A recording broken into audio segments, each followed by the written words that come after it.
सासंगची प्रेमाने बोलूया. धन निरंकाळची शुद्ध बीजापोटी फळे रसाळ गोमटी. ही जी ओळ आहे संत साहित्यामधील अत्यंत गूढ आणि जीवनाला दिशा देणारी आहे.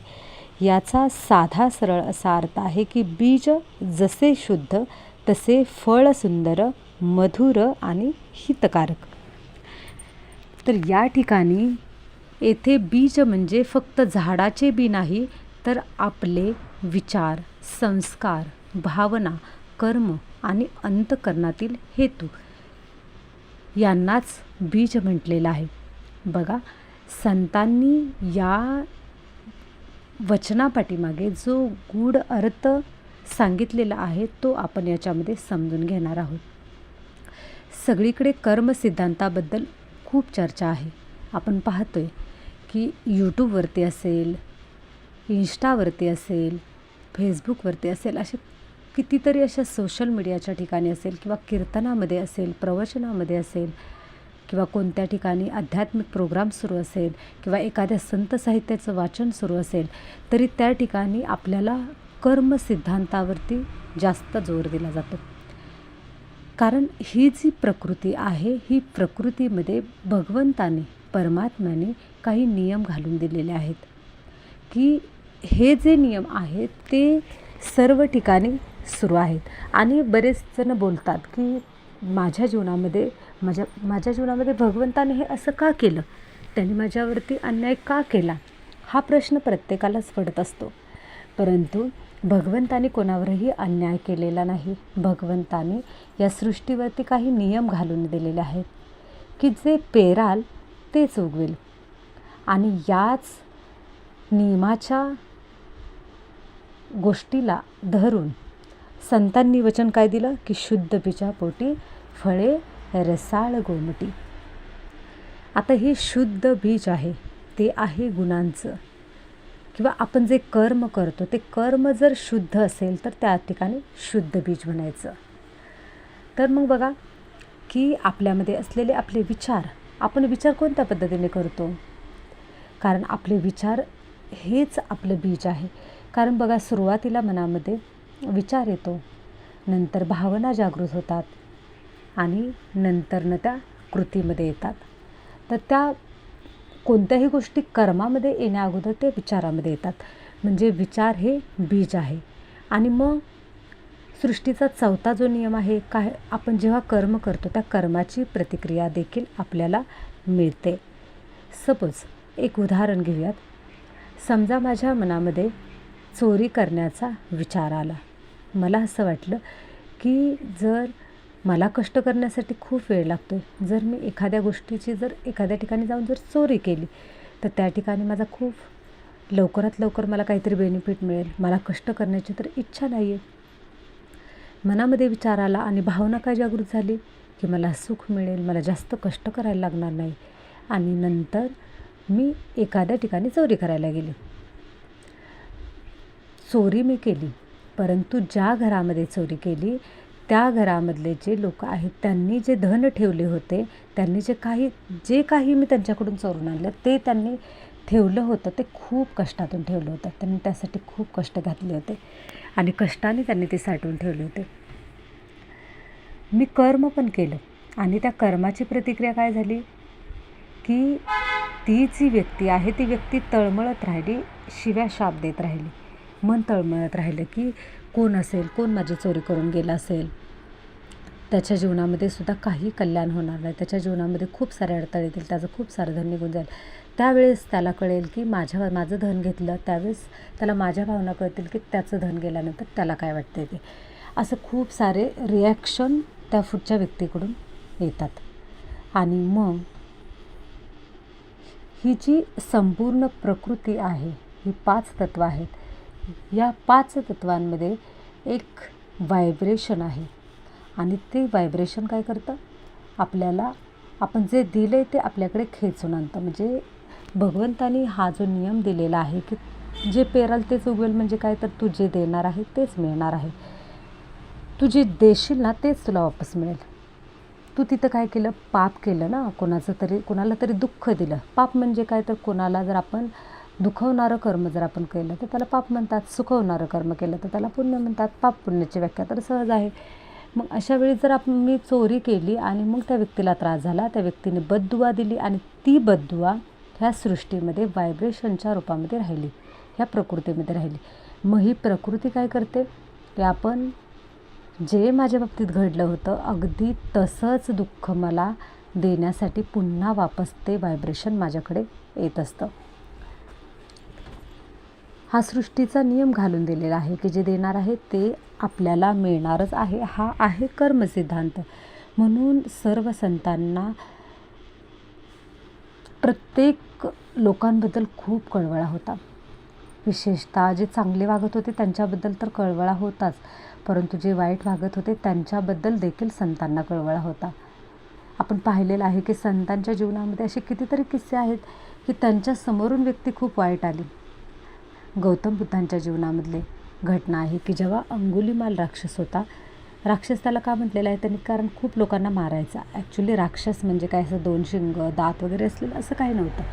आपल्यासारखाच माणूस होता, परंतु त्यांनी काय केलं होतं, खूप साऱ्या लोकांना मारत होता आणि त्याला त्याचं हित साधायचं होतं म्हणून तो लोकांना मारत होता आणि त्यांच्या अंगठे तोडून अंगठ्यांची माळ गळ्यामध्ये घालत होता, म्हणून त्याला अंगुलीमाल म्हणायचे. तो अंगुलीमाल राक्षस होता, तो ते पाप करत होता. ज्यावेळेस गौतम बुद्ध त्यांच्या जवळून जात होते त्यावेळी गौतम बुद्धांनी पाहिलं की हा काय करतोय, हा बच्चा काय करतोय. त्यांच्या मनामध्ये अपार करुणा जागृत झाली. आपल्यासारखा एखादा व्यक्ती असेल तर आपल्या डोक्यामध्ये विचार काय येतो की चांगली व्यक्ती वागते तेव्हा आपल्या मनामध्ये चांगले विचार येतात, पण वाईट व्यक्ती वागते तर त्यावेळेस वाईट व्यक्ती वागणाऱ्या व्यक्तीबद्दल आपल्या मनामध्ये करुणाभाव जागृत होतो का? जेव्हा जागृत होतो त्यावेळी पुढच्या व्यक्तीमध्ये नक्की परिवर्तन होतं. मग गौतम बुद्धांच्या देखील तेच झालं. त्यांना असं वाटायला लागलं की हा बच्चा काय करतोय, कारण ज्यावेळी त्यांनी ते ध्यानस्थ होते, ज्यावेळेस त्यांना ध्यानामध्ये पूर्ण समाधी अवस्थेमध्ये गेल्यानंतर ज्यावेळेस ज्ञान त्यांना झालं, त्यांना ते बुद्ध बनले, त्यांनी ते ज्ञानी झाले, त्यावेळेस त्यांना कळालं की या भगवंताने या सृष्टीमध्ये काय नियम घालून दिलेले आहेत आणि जो तो दुःख भोगतोय त्या दुःखाचं कारण काय आहे हे त्यांना कळालं होतं. आणि मग ज्यावेळी तो अंगुलीमाल राक्षस तसा करत होता त्यावेळी त्यांच्या हृदयामध्ये अपार करुणा जागृत झाली. त्यांना असं वाटलं की हा बच्चा काय करतोय, ह्याला कळत नाही हा काय करतोय ते, ह्याची सजा त्याला भोगावी लागेल. आणि मग त्यांचं हृदय कळवळलं आणि त्यांना भयही वाटलं नाही की तो मला मारेल किंवा काय होईल, काही नाही. निर्भीडपणे ते त्याला सामोरे गेले आणि काही क्षणातच त्या अंगुलीमालमध्ये परिवर्तन झालं, कारण तो मनामध्ये शुद्ध भावाने करुणा जागृत झालेली ना. तर त्याचं ते परिवर्तनाचं ते फळ होतं की ती अंगुलीमाल सरसुद्धा त्यांच्या संघामध्ये सामील झाला, भिक्षू बनला. तर हे जे उदाहरण आहे असं आपण कितीतरी संतांच्या जीवनामध्ये पण खूप सारे अशी उदाहरणं आहेत. अक्षरशः त्यांच्या विरोधात जाणारे संत ज्ञानेश्वर महाराजांच्या जीवनामध्ये चांगदेव एवढे मोठे योगी होते, ते सुद्धा शरण आले. हे कशाचं होतं, ते करुणेचं त्यांनी बीज रोवलं होतं ना, त्याचं त्यांना ते फळ मिळालं होतं.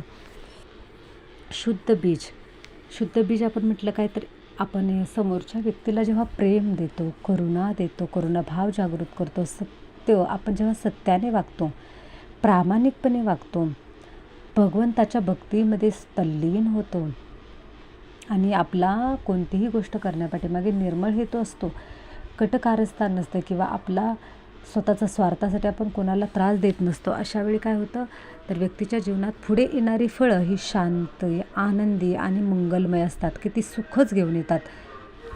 तर रागाचे बी पेरले तर राग उगवते. याच्या उलट काय तर जेव्हा आपण रागाचं बी पेरलं तर दुःख उगवतं. आपल्याला माहीतच आहे की आपण जर रागाचं बीज पेरलं तर त्यावेळी काय होणार आहे, व्हायब्रेशन ह्या सृष्टीमध्ये निगेटिव्ह पसरणार आहेत आणि तशाच पद्धतीचं पुन्हा रिॲक्शन आपल्याकडून येणार. समजा एखाद्या व्यक्तीला आपण रागवलो की ती समोरची व्यक्तीसुद्धा रागवते, कारण आपण जसं दिले तेच समोरून येणार ना. म्हणजे राग दिला तर राग येणार, लोभाचं बी पेरलं तर असंतोष वाढतो. जेव्हा आपण लोभ करतो, लोभ म्हणजे काय तर मला आपल्याकडं आहे तरी आपल्याला अजून हवंच आहे, समाधानच नाही आहे, मन शांत नाही, मग त्यावेळेस असंतोष म्हणजे मनामध्ये दुःख निर्माण होतं, कारण ते मिळत नाही. ह्याच्या उलट जर आपण प्रेमाचं बी पेरलं तर नाते आपली आहेत ती फुलतात. आपल्या आजूबाजूची माणसे आपल्याशी जोडली जातात आणि अपार प्रेमाने जोडली जातात. त्याच्यामध्ये प्रचंड सुख आहे. भक्तीचं जर बी पेरलं तर अंतःकरण निर्मळ होतं आणि जेव्हा अंतःकरण निर्मळ होतं त्यावेळेस आपल्यालाच खूप सुखदायी वाटायला लागतं, खूप शांत वाटायला लागतं, खूप प्रेममय वाटायला लागतं, खूप आनंदमय वाटायला लागतं. ही जी भावना आहे ना ती हृदयाला स्पर्शून जाणारी आहे, अंगावरती आनंदाचे रोमांच निर्माण करणारे आहे. मानवाचं हे संपूर्ण जीवन हे कारण आणि परिणाम या नियमावर चालते. आजचा विचार म्हणजे उद्याचं भविष्य. आज आपण कुठल्या कारणाने एखादी गोष्ट करतो त्याच्यावरून ठरतं की त्याचा परिणाम काय होणार आहे. मनात सतत जे विचार फिरतात तेच हळूहळू स्वभाव बनतात. स्वभाव कर्म घडवतो आणि कर्म भविष्य निर्माण करत असते. म्हणूनच संत सांगतात की आधी मन शुद्ध करा, कारण प्रत्येक कृती आधी विचाररूप बीज बनून जन्म घेते. कारण संतांना माहीत होतं की हे जे माणसाचं मन आहे जे जितकं मलिन आहे ना तितकं ते दुःखाचं कारण आहे. माणसाचं मन जितकं मलिन आहे ना तितकं ते व्याकुळ आहे. व्याकुळ मन हे कधीही दुःखीच राहतं आणि आपल्यामध्ये असलेले जे षडविकार आहेत ते आपल्याला व्याकुळ करतात. परंतु जेव्हा आपण चांगल्या गुणांमध्ये वागतो, चांगल्या गुणांनी जगतो, त्यावेळी मात्र आपलं मन हे शांत राहतं. शुद्ध बीज म्हणजे काय तर अहंकार रहित भक्ती, निष्काम कर्म आणि निर्मळ चित्त. अशा मनातून केलेलं नामस्मरण असू दे, ध्यान असू दे किंवा सेवा असू दे हे अत्यंत प्रभावी होतं.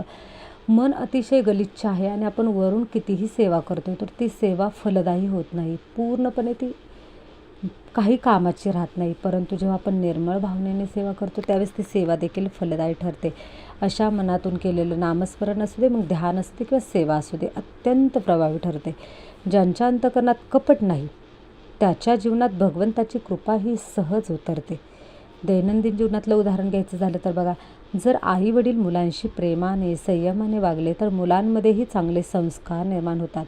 जर समाजामध्ये सतत द्वेष पेरला तर अशांतता वाढते. म्हणून प्रत्येक क्षणी आपण कोणते बी पेरतो आहोत हे आपणच पाहणे जागरूकतेचे एक लक्षण आहे.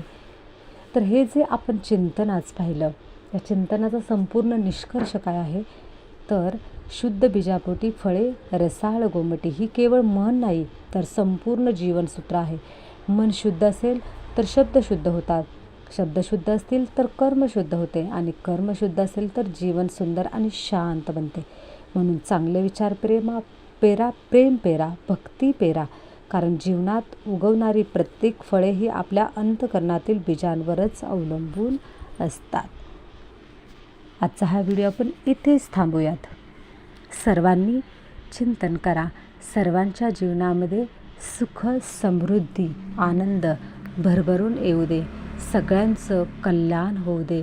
सर्वांच्या जीवनामध्ये अपार खुशी, भरभराट, समृद्धी येऊ दे आणि सर्वांचं मंगल होऊ दे. धन्य निरंकारचे.